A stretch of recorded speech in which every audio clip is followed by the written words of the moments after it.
বাঙালি মানেই বাংলাদেশ, আর বাংলাদেশ মানেই অস্থির বাঙালি। এখন কথা হলো, অস্থির বাঙালি কাদেরকে বলা হয়? মূলত অস্থির বাঙালি তাদেরকেই বলা হয় যারা ক্যামেরার সামনে এসে পাগলামি, ছাগলামি, ইতরামি আরো নানা ধরনের ভিডিও রেকর্ড করে থাকে, যা দেখে আজ আপনারা হাসতে হাসতে বেহুশ হয়ে গেলে আমরা কোনোভাবেই দায়ী থাকবো না। তাহলে চলুন শুরু করা যাক।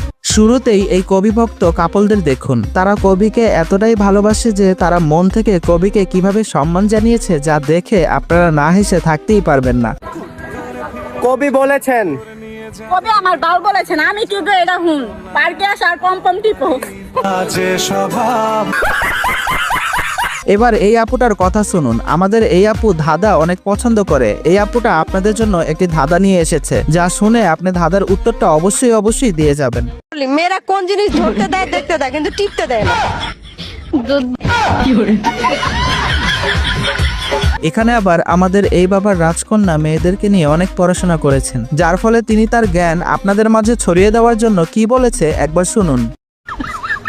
মেয়েদের দুই পায়ের মাঝে যতই ফর্সা সিঁড়ি থাক না কেন, একটু কালার থাকবে। This is my challenge. আপুরা, আপনারা যারা আপনাদের জামাইকে নিয়ে অনেক বিপদে রয়েছেন, তাদের জন্য হয়তোবা এই ভিডিওটি অনেক হেল্পফুল হতে পারে। তবে অনুরোধ হলো, ভিডিও দেখে কিন্তু কেউ হাসবেন না। এই সাজিদা, তোর জামাই নিয়ে কই যায়? আর বললেন না, শরীর দুর্বল, ডাক্তারের কাছে নিয়ে যায়। তুই দুধ মত খাওয়াস? ভাই খাই না, খালি আস্তায়।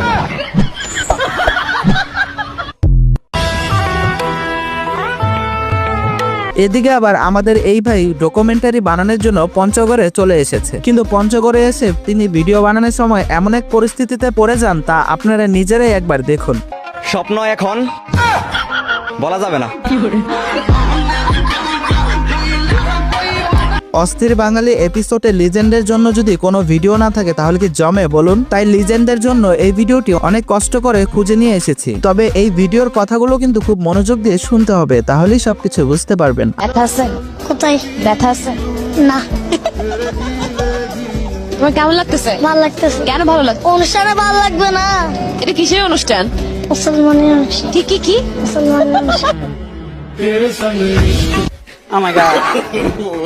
এদিকে আবার আমাদের ডিপজল মামা এই মেয়েটির সাথে ফ্লার্ট করতে এসেছে। তবে ডিপজল মামা তো আর জানে না এই মেয়েটির অনেক বেশি অভিজ্ঞ, যার ফলে মেয়েটি ডিপজল মামাকে খেয়ে দিল। যাবি আমার লগে পাট খেতে? কি করবেন ভাইয়া? আপনারটা তো আমার আঙ্গুলের থেকেও ছোট, একটু চেক করে দেখেন। আজ প্রথমবার হাল কথা কমিনে করছি। কি করছিস তাও কিন্তু অপমান করা। এদিকে আবার আমাদের এই মামুনি হঠাৎ করে এক্সের কথা মনে পড়ে যায়, যার ফলে